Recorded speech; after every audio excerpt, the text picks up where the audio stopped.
Well, thank you for joining us. We are going to get started. My name is Olihe Okoro. I am faculty at the College of Pharmacy, University of Minnesota here on the Duluth campus. And so this is a call to action, is one of our call to action events. So our call to action by way of, if you've not been at these events before, it's something that started from a needs assessment that we did, around COVID with the African heritage community here in the Northland. And one of the key findings that we had was just the role of structural inequities, especially in healthcare.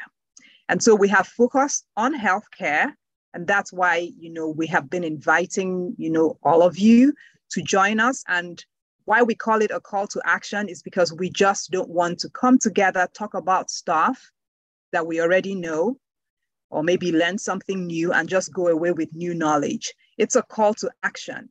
And it might sound cheesy, it might sound very cliche, but it really is a call to action. We want people to come, get empowered with maybe some new information, or be reminded of something they already know that they're supposed to be doing. And we want to go back to our organizations and implement some of these things, at a structural level. We know that no matter how much we do on a one-on-one, the key thing really is, how we address things that are really more structural. So I am, for this particular session, the title for this session is Workplace Readiness for Engaging and Retaining a Diverse Healthcare Workforce. So I am going to hand it over to Ms. Janet Kennedy, who will take it from here. But I wanted to just mention a couple of things about her. She does wear many hats. One of which, for me, that's near and dear to my heart is the fact that she is a mom, she's a grandmom, she's a caregiver. She also has been living in the Northland for, I would say, over 50 years. She is very involved in literally every facet of life, of community life here in the Northland. She is the fifth Council District Council Vice President. She is founder and executive director of Healthy Alliances Matter for All, doing business as Health Equity Northland. She has worked in healthcare for many, many years. She's a retired director of rehabilitation and still continues to, to be a parish nurse. So she, like I said, wears many hats, and she will kick us off, with a couple of thoughts from her own personal experiences. Ms. Janet, over to you. Thank you, Dr. Okoro, and welcome, everyone. I'm grateful to be here today. And my lived experience is vast in the Northland here. We actually came as military refugees from Columbus, Mississippi. My mother's family and my father's family were sharecroppers, and they came here as youngsters in the mid to early 60s. And this is where I've lived pretty much all my life. So thank you for the warm welcome. Today, I'm going to begin with, I'm going to tell a few stories of my experiences working in healthcare, but I'm going to start with acknowledging the land here, which was ceded by the Ojibwe. We also use a call to restorative reparative action, and I go back and forth between restorative and reparative. I feel like depending on who you are in the United States or in the Northland, you may be able to restore and you may repair. I do know that us as African American, African heritage, and other people who are non-Euro-Americans, we're still repairing. And there's a lot of repair that needs to be done, hundreds of years, especially when we think about trauma and how it's really in our DNA now.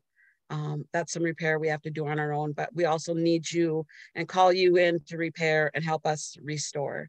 So this is a call to reparative action. Again, I go back and forth, reparative to restorative, but let's begin. We acknowledge the historic, enduring, and current contributions and sacrifices of communities displaced, compromised, oppressed, and traumatized by the colonization in the United States of America.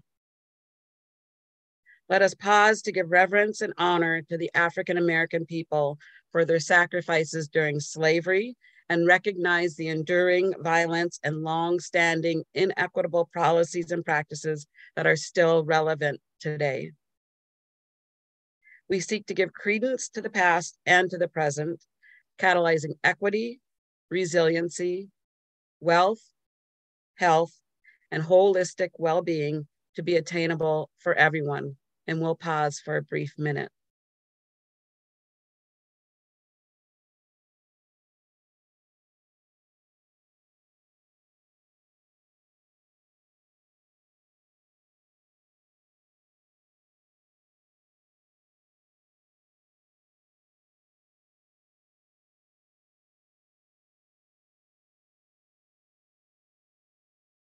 So thank you for that brief pause. It was not quite a minute, but as we move forward through this work and throughout your work in your world, whatever organization you're with, please take minutes to pause and remember maybe one of the words that really stuck out to you, and really take some time and meditate on the words that were given to you today and how they impact us as people of African heritage, Indigenous, or other communities, but also that you are called in as a Euro-American to help work through this.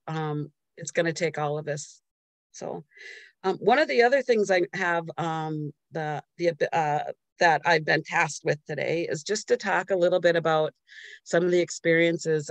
I worked in the medical profession for 25 years professionally. I will say though, before that, I started as a CNA, a home health aide, a homemaker. When my kids were young, that was one of my first jobs on my ability to become the director of rehab. And so a couple of stories that I have and experiences as far as not feeling maybe welcomed or knowing that I was treated differently and that I had to navigate things differently every single day I walked into my building or to somebody's home. One of the things that really stuck out to me, a couple of quick things, is there were conversations that I didn't really feel a part of. And just an example is when people talk about, when in the summertime, they'll come in and they'll be like, well, look at my tan, and it's like, well, my skin gets darker, right? I still get tan, but I'm not in that conversation. And so just be cognizant, not saying that you can't do that and you have to do it around, in secret, but be aware of how that's not inclusive at all to people that have darker skin or different melanin.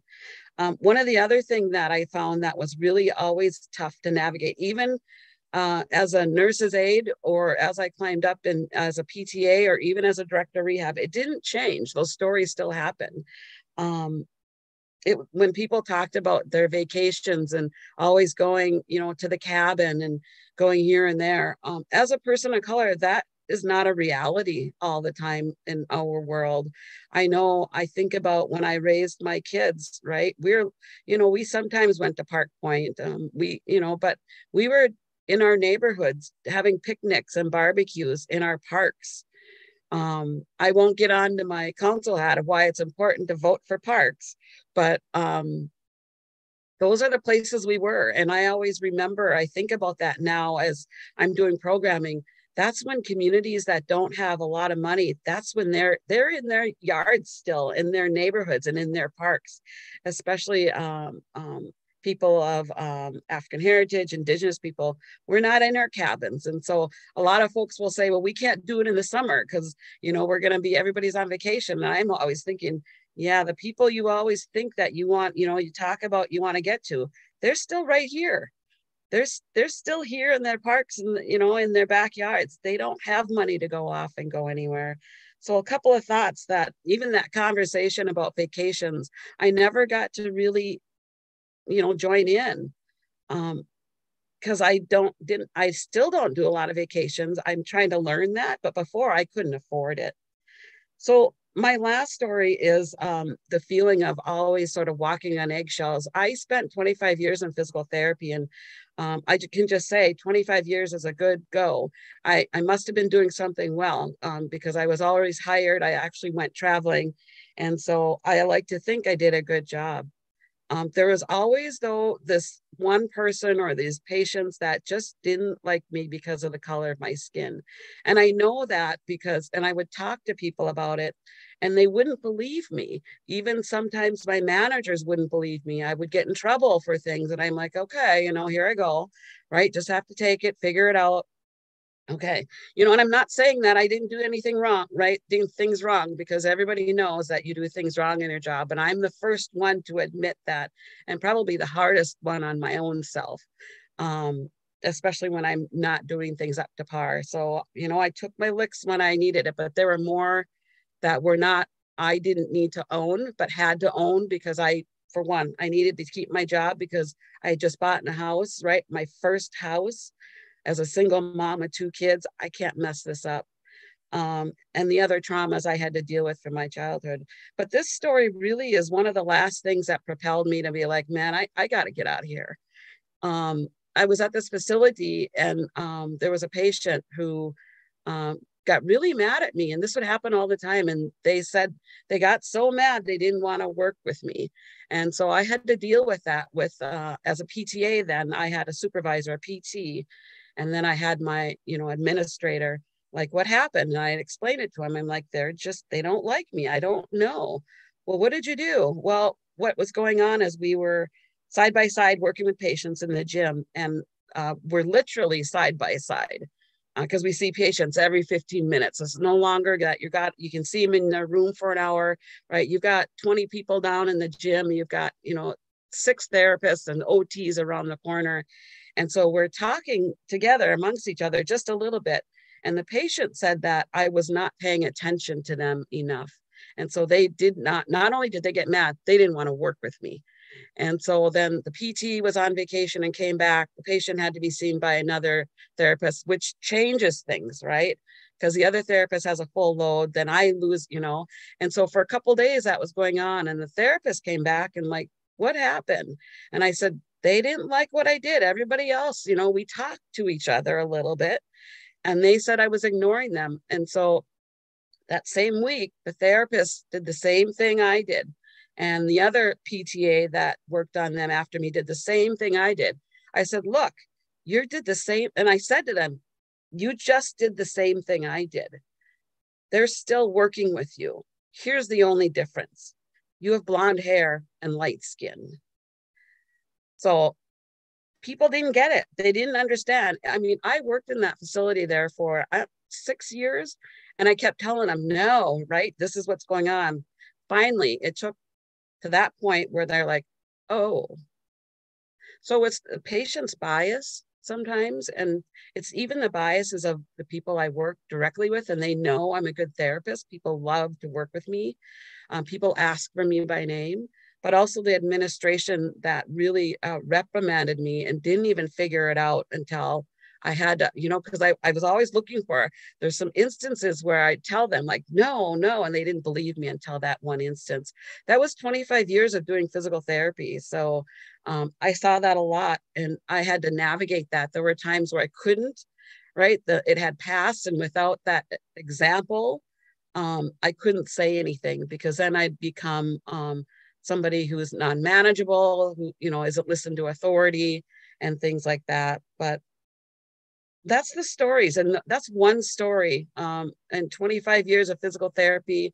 I finally got out of there. I ran for office only because I saw the effect of policies on even in healthcare and how that was changing people. The part of my story is when they changed the Medicare rules, they forgot to put a comma between PT, OT, and speech got a comma. So the two got combined. And so they had to share funding. But that's my little anecdote on policies, practices, and procedures and how they can go awry and they can impact people's lives. So thank you for sharing or letting me share. So think about that comma. Had that comma been between PT, OT, and speech, they'd all get their own pockets of money. But 2 of them had to share. Thank you, and have a great session today, and welcome. Thank you so much, Janet. I'm Sarah Nelson, and I want to next talk to us about who will be presenting next. And we are so fortunate to have some colleagues from Hennepin Healthcare here today. They helped us with the Health Equity Summit back in May, and we're just so pleased that they are joining us again. Right now, I'm going to have them introduce themselves. So I'm going to first turn it over to Dr. Haley. Good morning. I'm Dr. Mala Halley. I am an administrative nursing supervisor at Hennepin Healthcare. I started at Hennepin Healthcare back in 2000 and left in 2005 and traveled the United States a little bit as a nurse, and I returned in 2021, and I'm very proud to be a part of the Hennepin Healthcare team. Thank you. I am Frank Entry. I work as a clinical care supervisor at Hennepin. I've been at Hennepin since 2010, so a little over 12 years. The first few years, my role was a staff nurse. And the last 9 years or so, I've served in my current role as a clinical care supervisor. When I introduce myself to patients as a clinical care supervisor, they think I have all the power. They think I'm even over the doctors. I can get them out of here. I can make some changes with their medications. But I kind of tell people it's a fancy name for a head nurse. But basically, you wear many hats. You solve many problems. It's a very rewarding role because you get to also work with your team members, and at times you work directly with the patient. So it's depends on what the day needs, and also I get to be able to be involved in de-escalation and education throughout the hospital. So it's been really fulfilling. I love my role, and I had the opportunity to join this initiative as leaders of color who can make an impact, make a change. And it's, recently I've been reading a lot of philosophy books, and I came to the conclusion, I think it's maybe the time frame I'm in within my age and within, my life and within family. I feel like this is the time to be able to make an impact in our community, make an impact overall in healthcare. So that's why we're here. Go ahead, Shelley. Thank you, Frank. Yeah, honored to be here with my brilliant colleagues. My name is Shelley Nortz, and I am a DEI program manager within the Health Equity Department. Yeah, I'm the person who's been at Hennepin Healthcare the shortest amount of time, 1.5 years. But I've been a DEI practitioner for 15 years, all in Minnesota. And to Dr. Okuro's point, have been seeing a lot of talk, right, but not a lot of calls to action. And so I deeply appreciate the commitment for each of you here that are gathered to not just talk about the opportunities to do better, but to build the plans in order to do that, so that we can make sure that talented leaders like Ms. Kennedy don't have to wait for their colleagues to notice or to believe them, right, when they're treated differently and when they're being disrespected and targeted and microaggressed. And that a lot of this work falls to folks like myself who are European American. So again, really grateful to be with some talented folks here to talk more about the opportunities we have to increase health equity and diverse representation in healthcare.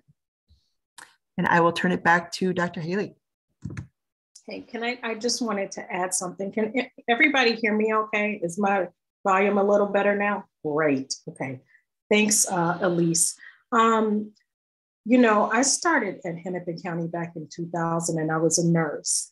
And, I don't know if anybody can align with this, but let's talk about this. I was one of a few with my skin color, and it was very challenging. When Janet talked about her experience.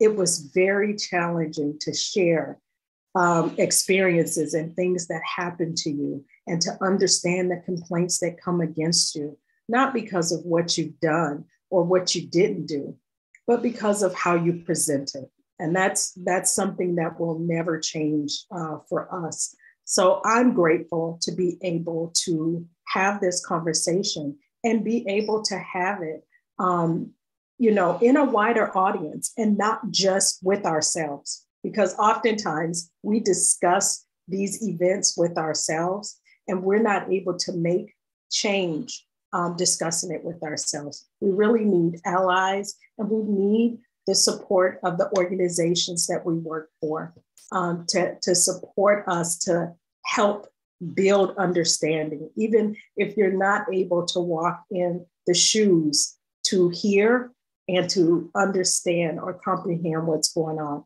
that's essential. So thank you for having this time, for, first of all, for opening the dialogue, but taking the time to really, truly understand the nuances of what goes on. So we're invited here to kind of go through some of the dialogue. And I want to start out with what our agenda is going to look like today. On the next slide. So we've done introductions. We'll do our presentation and then have a breakout, and then we'll come back together for a discussion. Next slide, please.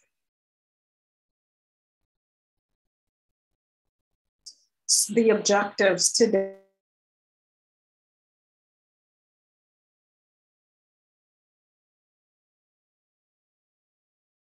Looks like I may have been booted out, but the objectives that we're looking at, the first objective is to identify practices that do not foster a sense of belonging in healthcare for employees and patients of color. And then the second objective is to discuss strategies for creating an inclusive workplace climate that promotes well-being for all. We'll start out with Frank doing a welcoming for this training. Thank you, Dr. Haley. So the two areas that I will focus on is welcoming culture and also trauma-informed. The second piece will come on in the latter part of the presentation. So we can maybe move on to the following slide. When it comes to welcoming culture, there's a question that I would please like to get your engagement, like to get your feedback on. I believe we have a chat. If you have maybe a difficult finding it, it should be at the bottom of your screen. Maybe you have the option to be able to see a chat. And the question that I have to reflect on is, what is the difference between a flower and a weed? And we have a nice picture to illustrate that for us. So maybe we'll give about 30 seconds to a minute to maybe get your thoughts together.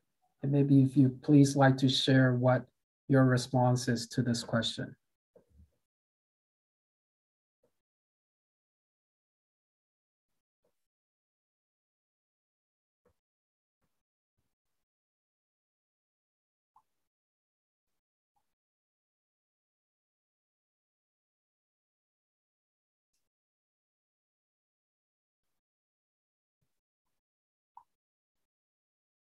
You guys are really quick. I see the responses coming in, a lot of nice responses.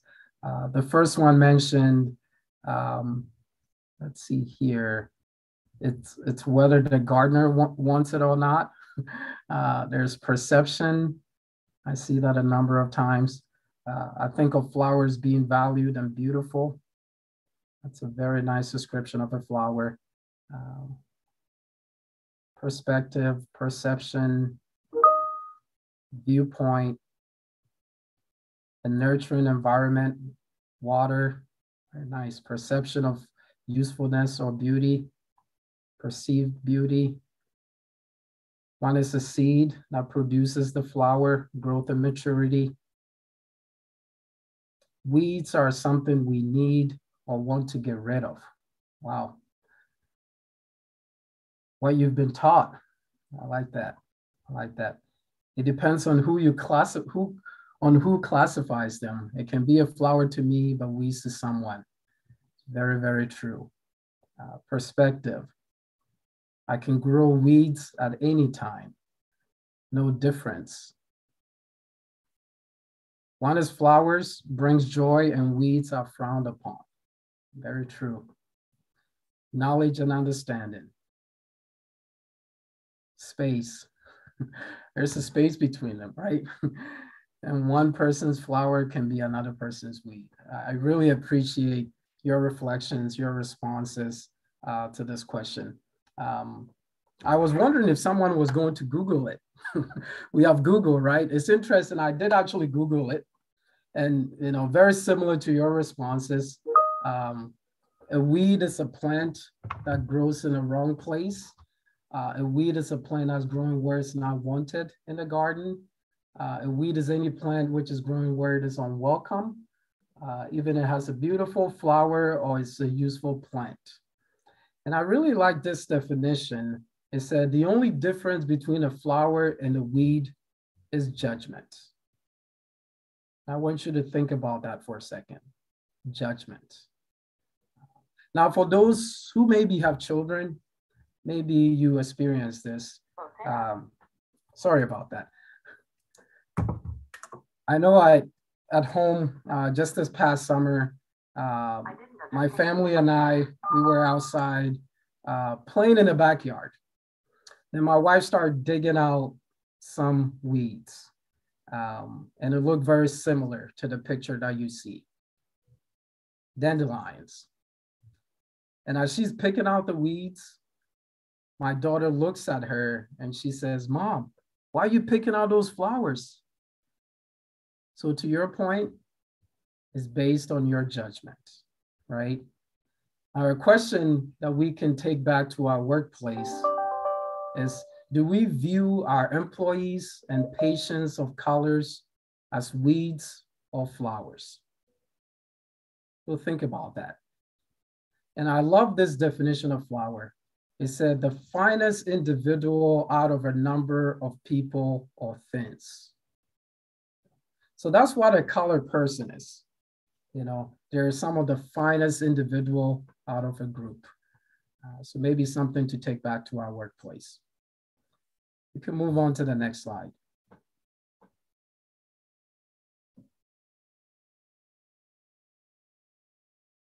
So to bring us back to our objectives, and thanks, Frank, for sharing that. That was quite powerful. Our first objective, we wanted to look at, you know, what does it take to build belonging? And I think, or what practices do not foster that in our workplace and for our patients. And I think we can come back to a lack of diversity, equity, equality, inclusion, and belonging. And that encompasses a lot, but I wanted to break it down for us for the time that we have to just simplify some of the terms and kind of build a foundation there. So next slide, please. To help us develop a understanding of what we have, Socrates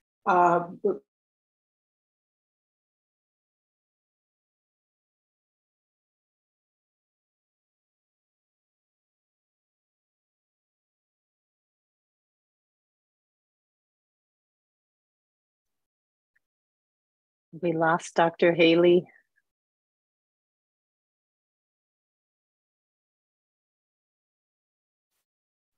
I'm back.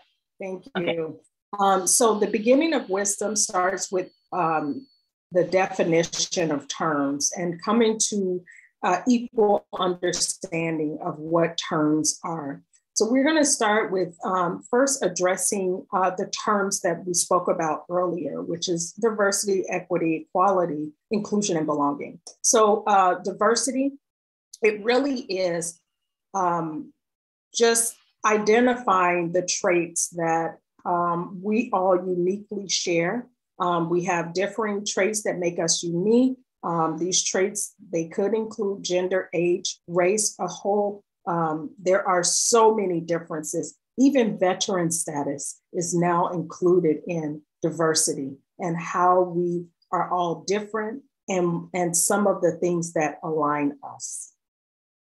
Next slide, please. Equity. That's ensuring all individuals have, what they need to succeed and participate fully. So oftentimes, I wanted for us to address this in terms of something that we can probably all understand, and that's being invited to a party. And while diversity might help us understand or help get us all to the party, equity is ensuring that we have the resources that we need. Once the invitation goes out, then we're all included in how do we show up to that party? Being asked to dance, is that something that is inclusive of everybody, or are certain people included in that? Next slide. And then we have equality, which is not to be confused with equity. The equality, it's each individual or group of people given the same resources and opportunities, whereas equity recognizes that each person has a different circumstance and it allocates specific resources and opportunities to reach an equal outcome.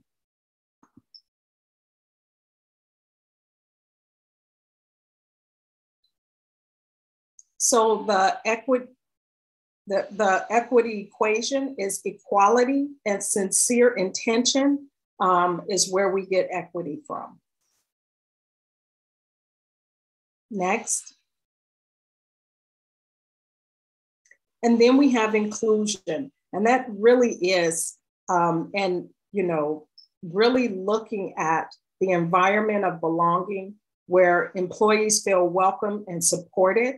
And if we go back to the analogy of being invited to the party and being invited to dance, this is, everybody being included on that planning committee, being a person that is sitting at the table, helping making those decisions, and not just being in a room and, being on a team, but you're actually welcomed by that team. You're supported, you're respected, you're valued. And that is something that builds inclusion. And then belonging.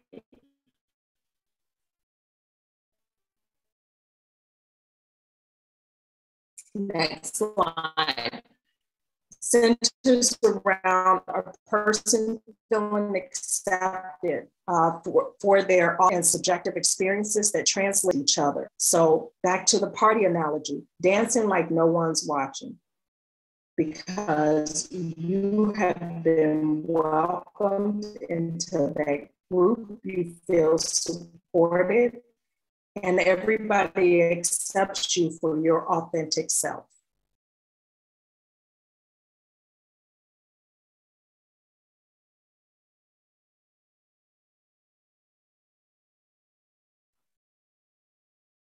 I keep getting booted out. I don't know what's going on, but I'll continue.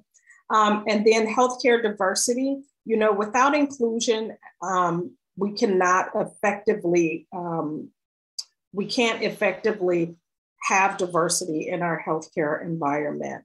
So not only do we need inclusion within our healthcare teams to represent the vast variety of patients that we might see, but each member of that healthcare team and that patient care team, anybody who is seeing patients, including our patients, they need to be given a voice. And so really amplifying diversity by having those, representation through healthcare. A final note, it's benefits of healthcare diversity it's worth mentioning that while diversity is important, inclusion cannot happen without some very intentional work on helping people feel valued and included in their environments.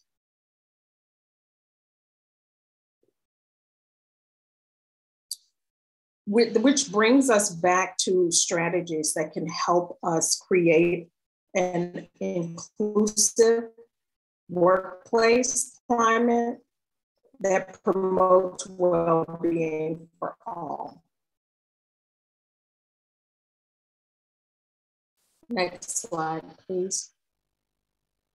So when we break it down in terms of diversity, equity, equality, inclusion, and belonging, representation matters. If we're going to equalize access to health,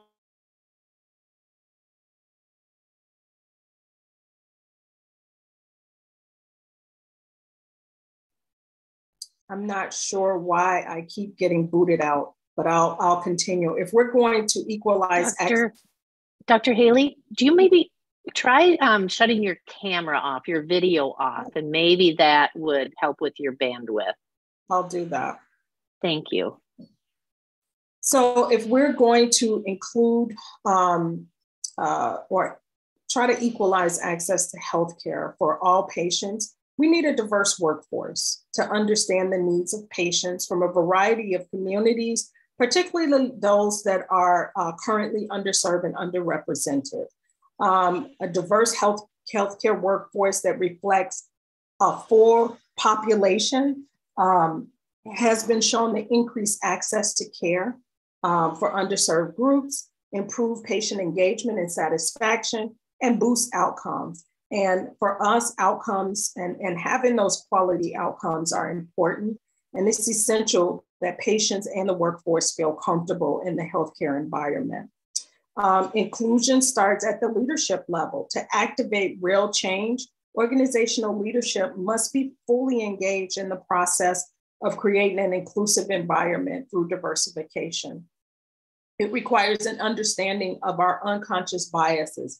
And all of us come with bias, unconscious and conscious, but understanding that is essential. So leadership and staff need to understand, acknowledge, and prevent unfair bias that can be a way of, that can be in the way of offering individuals opportunities and hinder efforts to really foster an inclusive environment. And it affects us in major decision points, such as hiring and promotion. So we need to be very intentional about setting our bias aside and hiring people and individuals that meet the qualifications so that we have a more diverse workforce. And then we need to thrive, with open communication, really have an environment where it's safe for employees and patients to communicate. Creating an inclusive environment means creating spaces that are dedicated to celebrating individuals' differences. And that's why many organizations are implementing diversity councils and like-minded communities to create supportive networks for their employees. When we have supportive networks for our employees, that kind of moves over to patients and how we value our patients, how we care for our patients, how patients present to healthcare environments. If they feel they've able to align and connect with our values, and if they feel they are valued within an organization, those are essential points in this process. Next slide, please. Cultural competence, that's important. That's something that at Hennepin Healthcare, they expect us to do at least annually, but it's more than just a click of a button. It's promoting diversity enhances cultural competence. This is a critical part of not only having a diverse workforce and understanding providing that space for diversity to thrive, but it also builds space for patients to feel valued in our healthcare environments. Next slide. Diversity and inclusion among healthcare providers can in turn just enhance services. If your workforce feels included and valued and they belong, they give more. And then they meet the unique social, cultural, and linguistic needs of patients and the healthcare workforce. So again, this is work that organizations must be very intentional about because it resonates not just with your workforce, but also how care is delivered to patients. Next slide. Patients and healthcare workers are treated better in organizations where there is a diverse representation. They're understood by their healthcare organizations. They feel better aligned and they build those connections. It's all about trust. It's all about respect. And this is, we're talking both ways, how patients feel their organizations build credibility, how we as healthcare workers help to build that credibility with our patients. It's not just having us working in the organizations or having us as patients in the organizations. It's all about, you know, do we feel valued?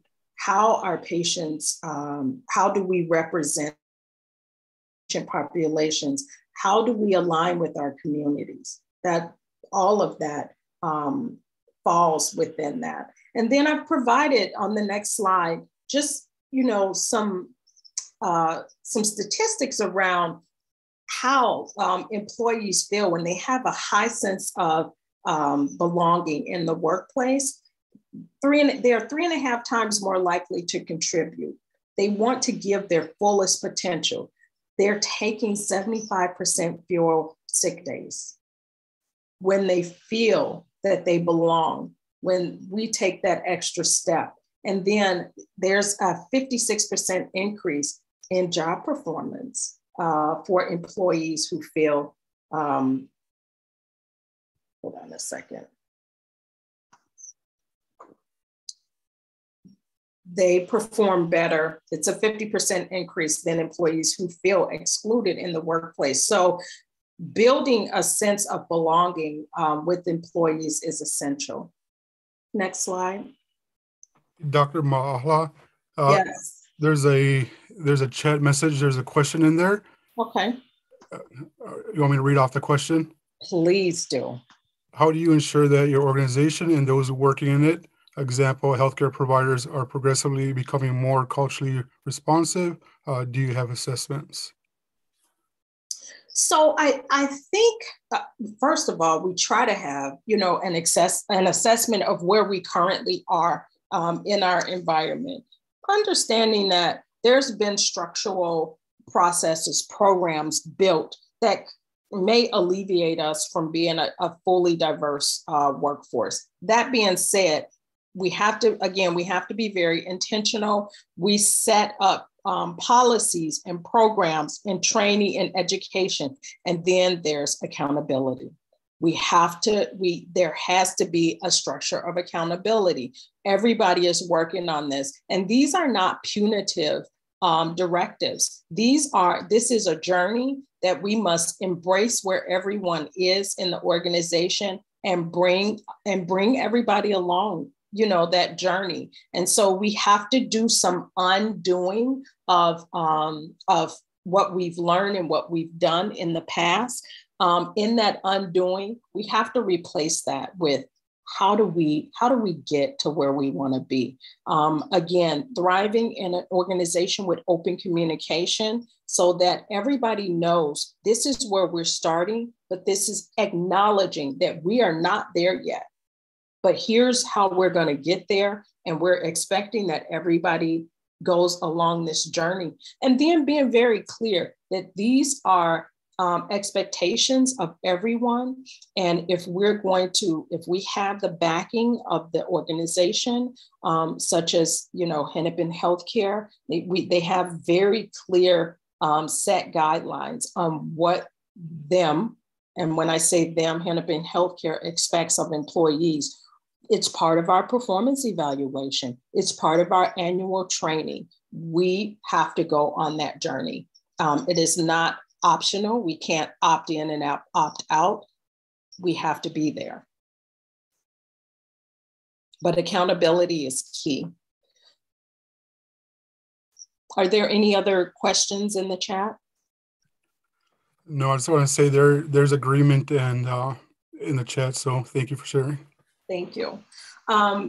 This is another slide that shows what inclusion looks like. 80% of women seek employers with diversity and inclusive strategies. 78% of people believe diversity and inclusion offers a competitive advantage, and 76% of workers, so more than 3/4 of workers, prefer diverse companies. And the research out there really supports diversity and inclusion, and it shows far more benefits to having a diverse workforce than risk of getting there. So being there, you make, there's the market is bigger.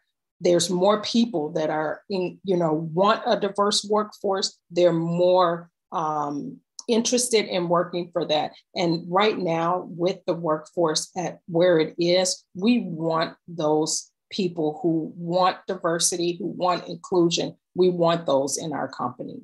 We want to bring them because the advantages that they bring along with them, those benefits that they bring along with them for the people we serve, we want that to trickle down to patients and the community. Our next slide.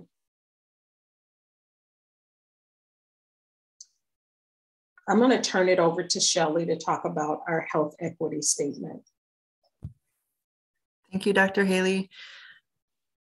So yeah, this is an extension of what Dr. Haley shared, right? That it's going to take all of us being really intentional and collaborative, and it starts with our intent, right? What that intention is. And so you can read our statement, but talking about health equity being essential. And I love Dr. Haley's statement about, right, there's no options to opt out. This is our commitment, and part of our mission is to become an anti-racist institution. And so being really clear about how we're centering the work. And to Dr. Haley's point about, right, thinking about being invited to the dance. One of the things that we think about too is who gets to plan the dance, right? Who gets to plan the party? So who gets to plan who's invited, what songs and music are played, right? Who else is being invited? That's the work. And some of the ways that we strive to achieve that is by collaborating with community leaders. Healthcare in our institution, I don't think is unique to any other healthcare institution in that the people that built it and designed it, right, have benefited from how it was designed. And those who weren't at the table informing the process are disproportionately disadvantaged from it.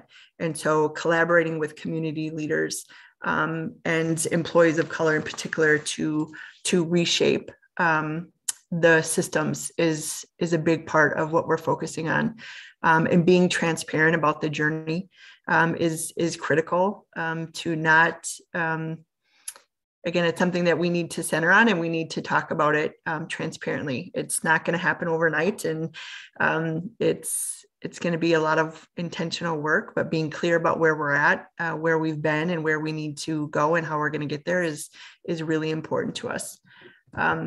And talking about creating a diverse workforce, again, who has to overcome, right, stereotypes or bias to be seen for who they really are and the value that they bring. is important in recognizing that the way the systems are set up, right? Who has a lot of power to make those decisions and what bias is being held there. That is part of the work as well.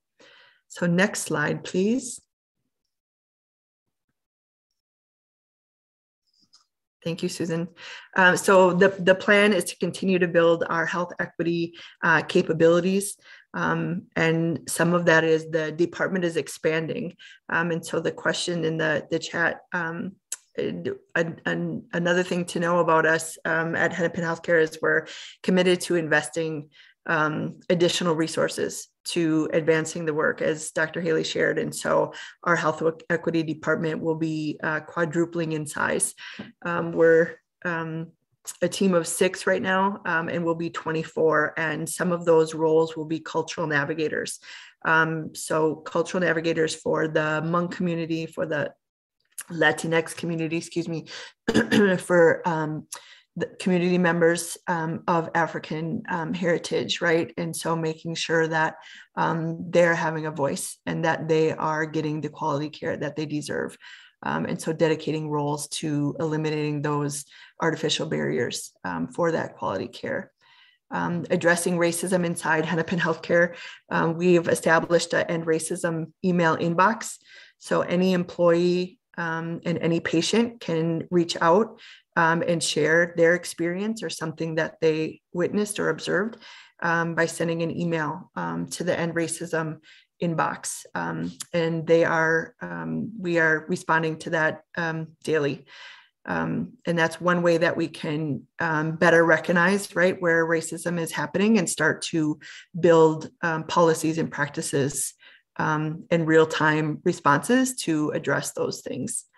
And then advancing people with an equity lens, again, starting to do more work to identify, right, who is being hired and where the disparities are there, who's being developed and promoted and the disparities there, and turnover rates. And again, measuring that by race and ethnicity. So having that data disaggregated and holding leaders accountable for understanding those disparities, and then identifying strategies to close those gaps. Next slide, please. And then Dr. Haley mentioned, right, building a safe, affirming network for those that have been historically oppressed. And so our collectives program is, and you might have heard it, right, affinity programs or employee resource group programs.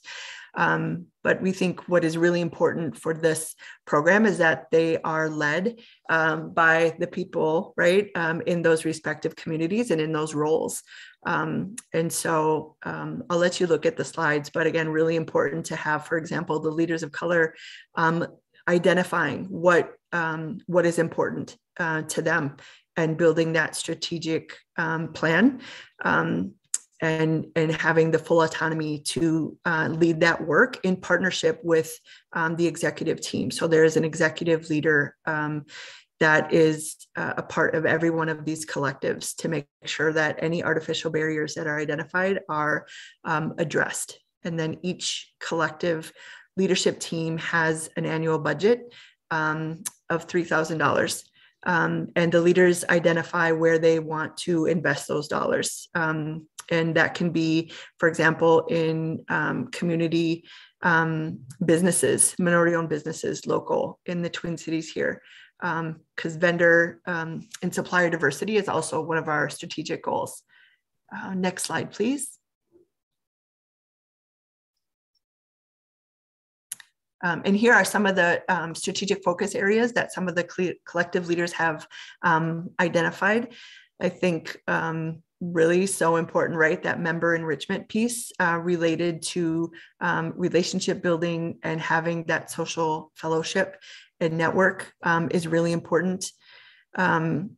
Looking at, again, and advising, so the collective leaders advise on policies, on practices, procedures, and programs. One example I'll share is there was a gift shop at our hospital that they were looking for a new owner to come in. And so through the RFP process, it could have gone with, right, the big European-owned companies, right, which historically has gotten the bids. And this time we made sure that there were leaders of color at the table and members of our health equity department also to help shape the conversation and what we really value. And grateful to say that there will be a local business that is Black owned that will be running the gift shop in a way that really meets the community needs and celebrates the vibrant culture and community that we serve. Hey, Shelley. Yes. There's a question in the chat. Oh, thank you. Is the geographic strategies to this work? So is there geographic strategies to this work? And can I ask for the person who asked that question, can you share a little bit more about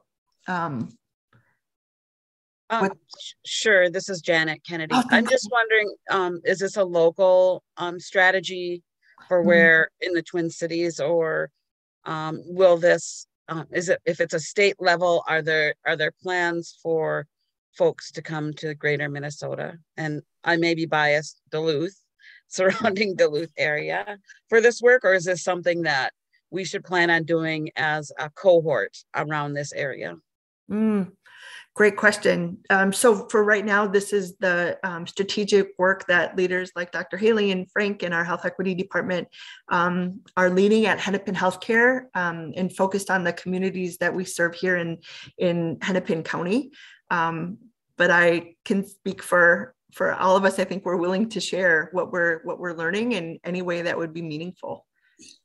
Yeah, if I could just quickly add, I could see this as a state of Minnesota health project. So if you have a conversation with Governor Walz as he's out there campaigning, mention this to him, and then just calling in our Duluth surrounding area, St. Louis County folks, that this looks like something we could do. Thank you. Thank you so much, Jen. I appreciate that. And I will share that with my leader, Dr. Neka Cederstrom. Appreciate that. And next slide. And I realize we're probably getting close to the time when we're going to break out into our small groups. So I'll just quickly share, we talked about the call to action, right? And creating a policy that would prevent patients from trying to fire, as Ms. Kennedy shared, right?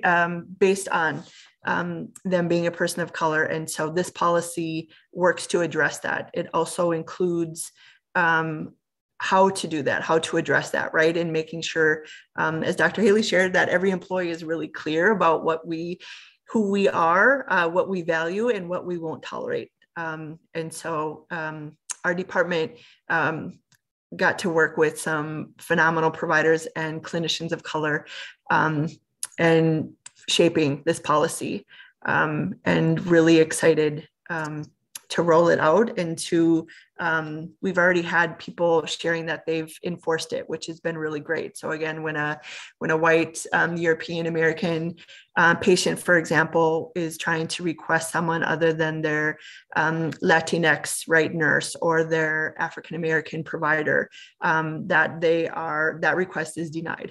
And so they are educated that everyone that works at Hennepin Healthcare is qualified to provide the best care for that patient. And then they get to decide, right, if they want to go to another healthcare institution to receive care or not.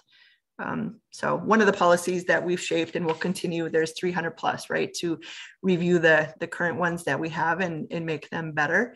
And again, not just with a homogenous group, right, of white folks, but by bringing professionals of color to the table too, to inform these policies and practices.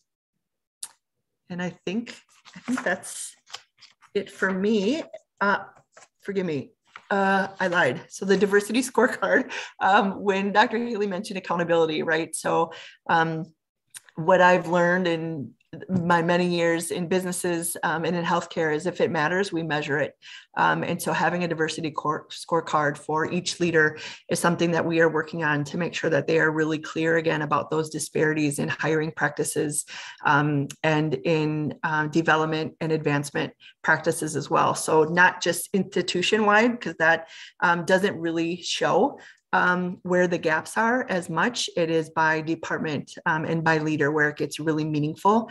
And then we'll be working with each of those leaders to build up a strategic plan to address, again, those disparities with everything in thinking of terms of how are the job descriptions written, right? Are there artificial barriers being put in the minimum requirements, for example, that are preventing really talented folks from seeing themselves in that role, and from the hiring manager also seeing people in that role who historically have not been? How diverse is the interview panel? What does the onboarding look like, right? Who's getting developed? And being intentional around that. And then again, opportunities for promotion. So the metrics tell the story, right? And it's not enough to just know that there's disparities and to feel bad about it, but what are we actually doing? So the scorecard and then the action plan is part of our work as well. And with that, I will turn it over to Frank. Yeah, thank you, Shelley. It's really just to hear, my two colleagues to be able to share the things we've shared. There's so many things to take away. There's a lot in the participation, the questions, the comments are very, very meaningful. And I was just going to touch on trauma-informed a little bit, and there are many principles when it comes to trauma-informed care. And I think some of us maybe have taken courses, we've taken extensive classes for it. But there are just a couple of principles that I like to maybe bring home to the work that we all do. One of them is to be kind. And just, would you agree that everyone you meet is fighting a battle you know nothing about? I was thinking of even in our greetings, when we see people we know, whether professionally, personally, we usually ask them, how are you doing? And usually their response is, I'm good. But once in a while, one of them will be truly honest with how they're doing, right? And they might really share how they're doing. And you're like, whoa, I did not know you're going through that. I am truly, truly sorry. I know in my working role, I review a lot of admission notes. And sometimes when I read, the reason why a person is coming in, I'm just like, wow, this person is still fighting. They're still keep going on, no matter what the challenges are. So people are going through a lot. We can personally put ourselves in that position. The line between a patient and the person providing the care is very thin. We could be on the other side. So just being kind goes a very, very long way. We could please move on to the following slide.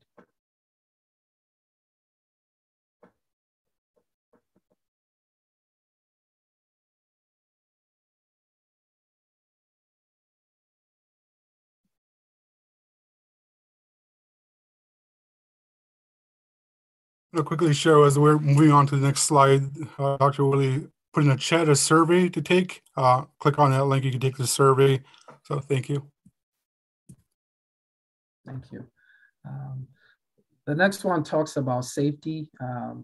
When we hear the word safety, something we use in healthcare quite a bit. Staff wants to feel safe, patients wants to feel safe. But I really love the picture. We can't do it when it comes to safety. It cannot be one direction, right? It's both. We have to kind of hold hands together. It's almost like a pledge. When I think about healthcare, when people come in to receive care, this is like our home. When someone comes to your home, you welcome them. You give them something to drink. You make them feel like home. And you do your best to make them feel safe. because outside of your home, there are a lot of challenges out there, as we all, can agree.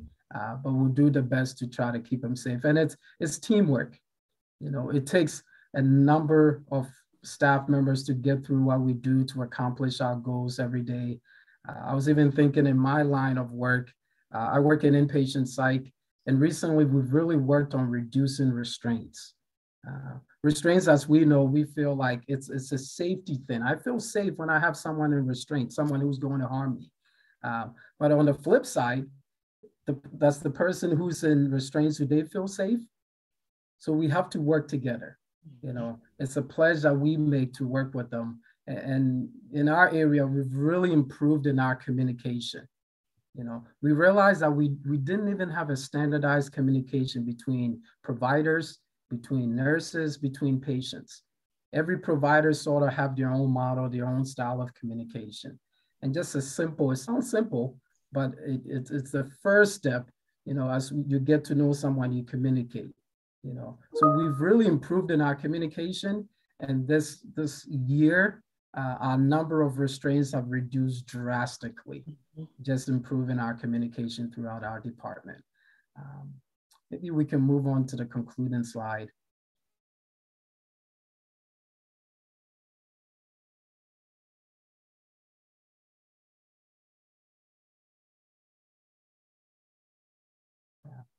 And in this slide, we're going to watch a video.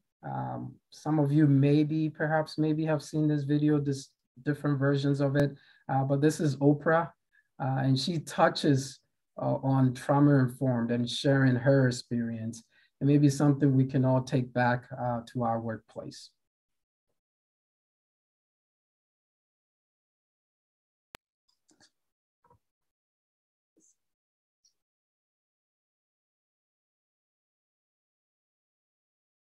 Are you seeing the video? Yes. Okay, I can start then. It may be a little quiet. You might have to turn up your computer volume. With Oprah Winfrey.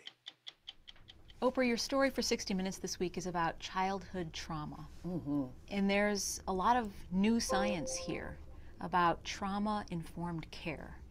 For anyone who's dealing with a traumatized child, what can they learn from your story? Well, I think that this story is it is my hope that our story on trauma-informed care will not just be impactful, but will also be revolutionary. It certainly has caused a revolution in my own life. And I was struck by the story because it reminded me of my own childhood growing up in Milwaukee. It's not lost on me, the irony of being back in the same city, Milwaukee, where I grew up on welfare, poor, a lot of negative experiences, sexual abuse and all of that. What's the difference between a really bad childhood and being able to overcome that, and a traumatic childhood and someone not being able to overcome that? Really, it boils down to something pretty simple.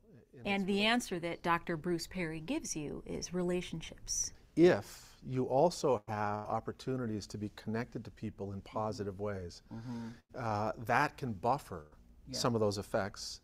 And as you get older. I'd like to know more about that. What he really means is love. He's a scientist, he's not going to use the word love, but it really is about how you are responded to, valued, trusted, and loved by those around you. I get it from the people who I felt I should have gotten it from. It can be anybody who cares enough about you to ask the question, what happened to you? Could you trace back in your mind, it was that person who made it? I know exactly who did it. I know exactly the moment I started to feel valued, and for me, it was school. I wanted to be a fourth grade teacher because of Mrs. Duncan. And I haven't seen Mrs. Duncan since then, and Mrs. Duncan is here today. Mrs. Duncan! The moment I felt the most value was in my fourth grade class when Mrs. Duncan said to me, I was the one who was chosen to lead the class and whatever it was. So what was that like? I don't really remember. I do remember you. That was. I remember you were such a fluent reader. Oh, if I had had a class full of students like Oprah, I would have been floating on air. So Mrs. Duncan instilled in me this sense of believing I mattered. And that is what every human being is looking for. When you first heard that I had like something in your life, did you know that it was me? Yes, with you, with her being aware of it. And it was Mrs. Duncan who helped It was my grade year. It was school that made me feel a value and connection. You learned a lot on this story. Oh, I learned a lot on this story. This was life-changing for me. Changing, really? Life-changing. People use that word rhetorically. Life-changing. It changed the way I operate in my business, with my people, with school. 1, 2, 3. That the most important question is, people who've gone from a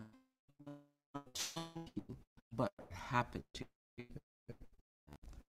So when you see, a church or you see all the of community gone mad, your first thought is, what happened to the person? What has been life-changing for me, what happened to you? Not what is wrong, but what happened to you?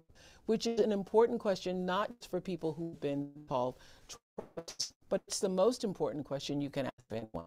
I can say that all the stories I've ever done in my life and all the experiences I've ever had, this story had more impact on me than practically anything I've done. Change the way I see everyone. So when I'm in a who is out of line or who are just with the guy, with that girl, what happened to them? I wonder what happened to them. I wonder what happened caused the way the story different.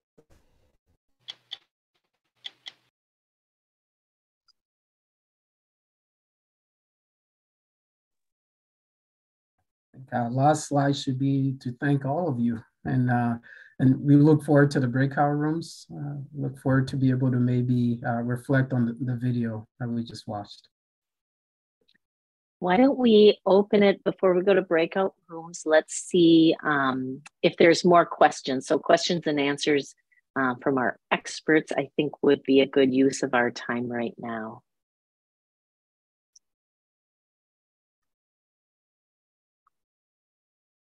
So I do have a question. Just I know you talked about like having a scorecard and all. How do you, and you talked about accountability.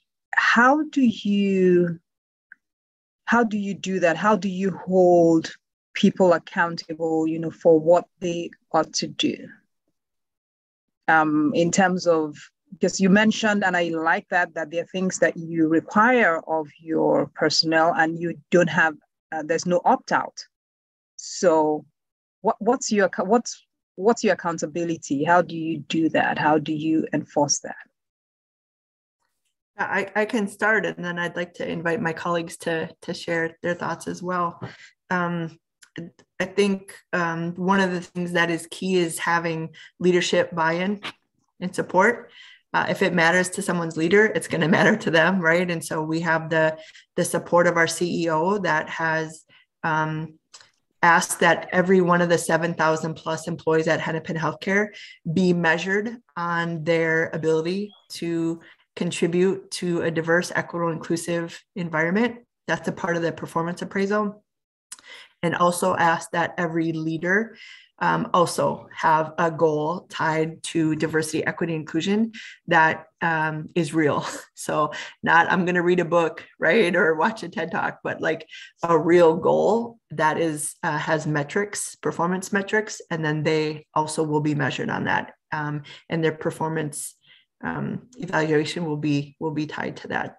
And it's multi-pronged, right? So it starts at the top, but it's also education and normalizing having these conversations about not everyone knows what they need to know, but together, right, we have the answers. And with that, I would like to open it up to one of my colleagues too to share their thoughts.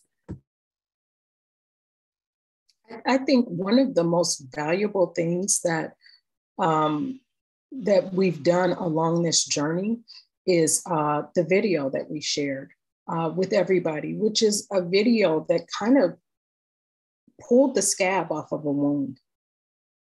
It really allowed everybody to see it. First of all, it acknowledged that there was a systematic issue.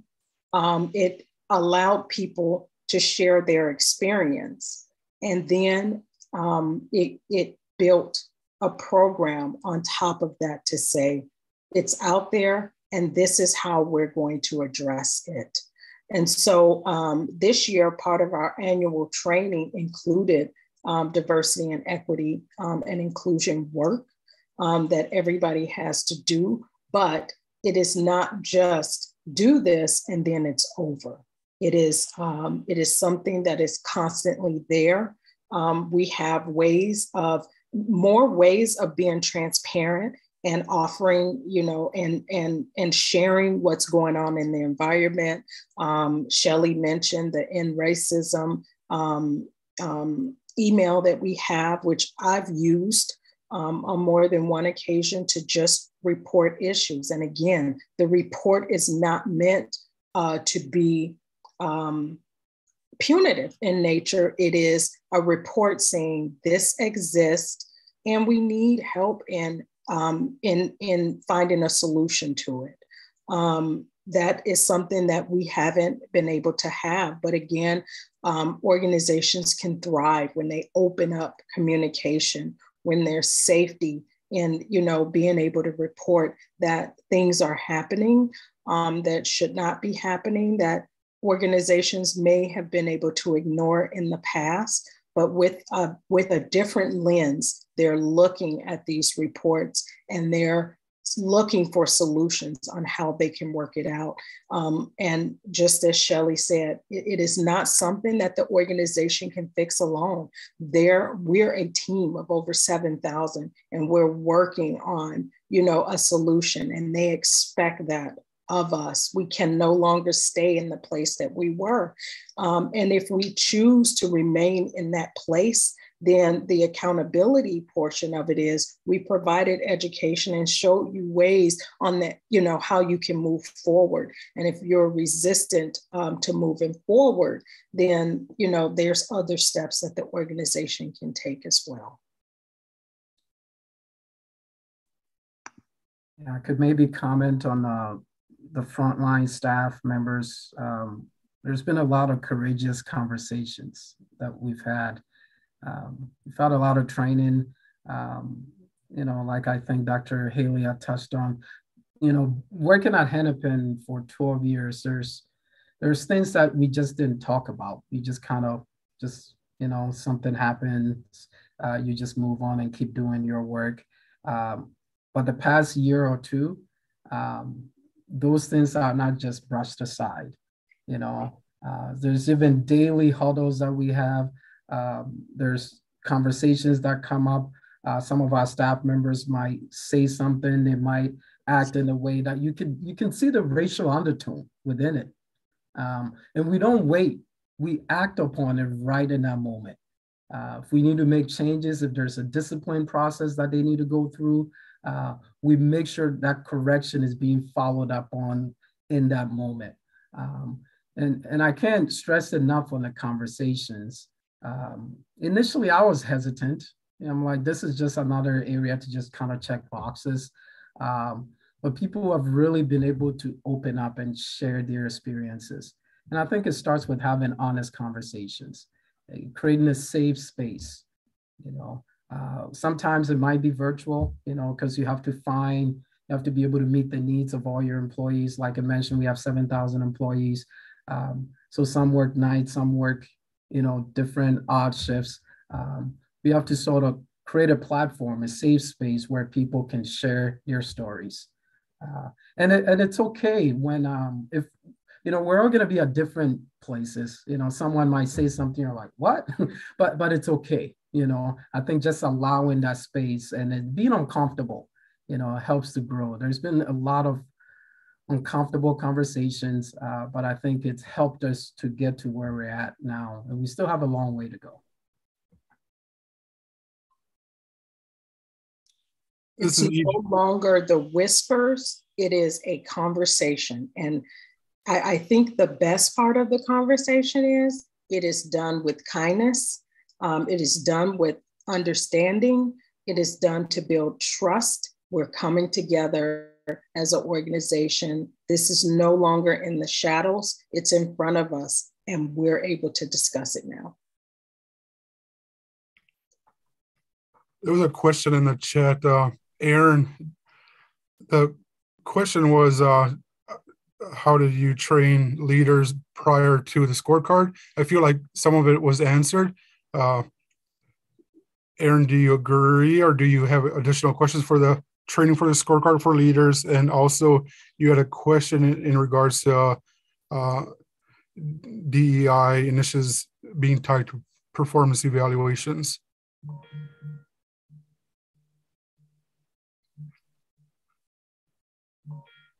Okay, he said it was answered. Thank you.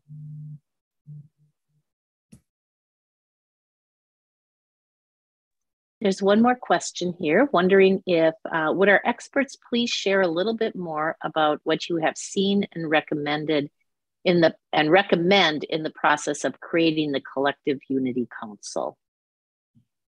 And the collectives, I think you also mean, Elise.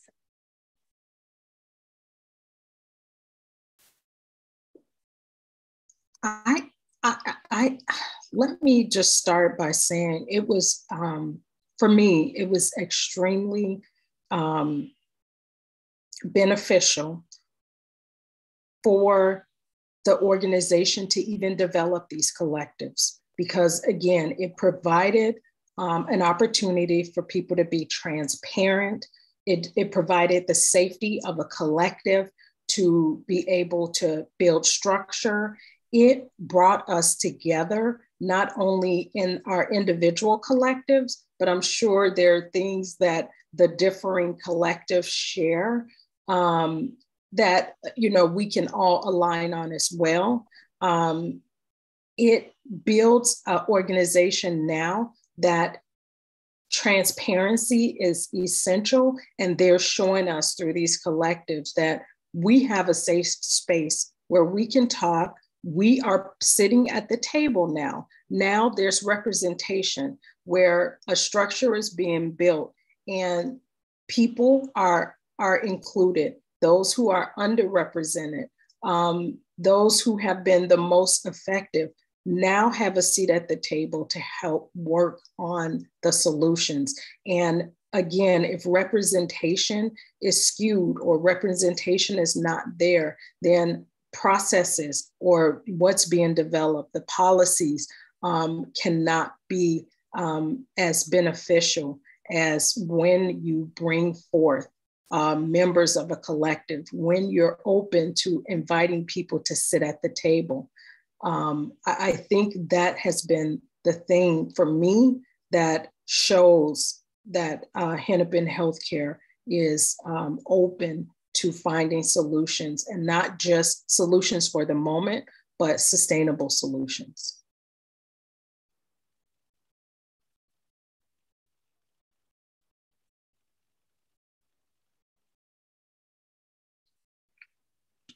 And perhaps my colleagues have something to add, but I hope I was able to answer that question. I think you captured it well. I didn't ask the question, but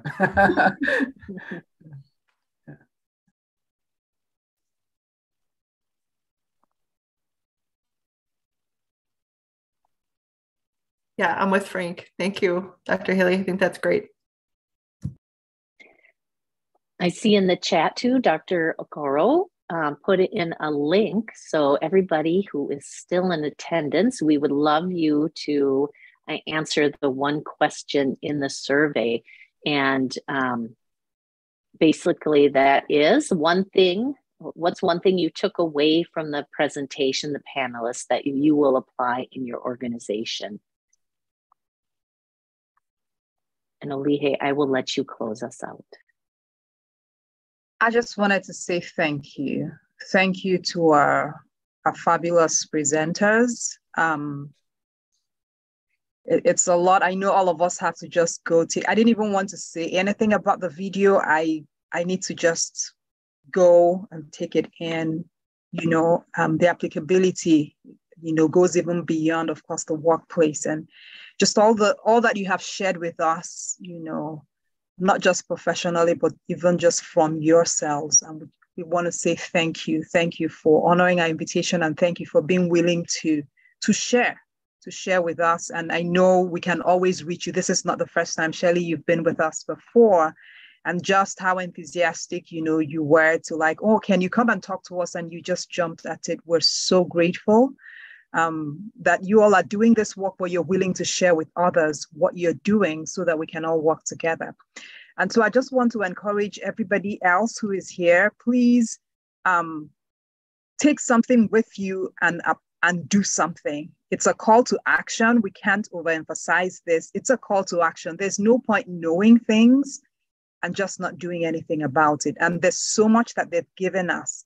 You know, I was thinking for instance, the conversations. I'm like, in my head, I was thinking, oh, coffee and conversations. Can we just have some spaces intentionally where we can have these conversations that seem difficult, but, you know, we need to sit in that discomfort, have the conversations, grow from it, you know, and do better. There's so much that can be done. Can we commit to doing something? So that's why we have that link, you know, commit to something. Commit to something. We're not going to come after you, but, you know, let's go with an honor code here. But we want to encourage you, take something with you and implement it. And if you want to reach back to Shelley, I'm sure we can share your information. If somebody reaches out to us, we'll definitely be able to share that. If there's something you want to know more about, especially some of you here, I've seen some of you here that are administrators and you're looking to actually implement, you know, like a program or, you know, have a unit, you know, and you want to link up with Shelley and they have a whole unit on DEI, that would be great. Okay, I know we are at time. Thank you all for coming. You know where to find us, reach out by email, you know, if you need more information, if you need more resources. And thanks everyone for coming. Have a beautiful rest of your day, a productive one too.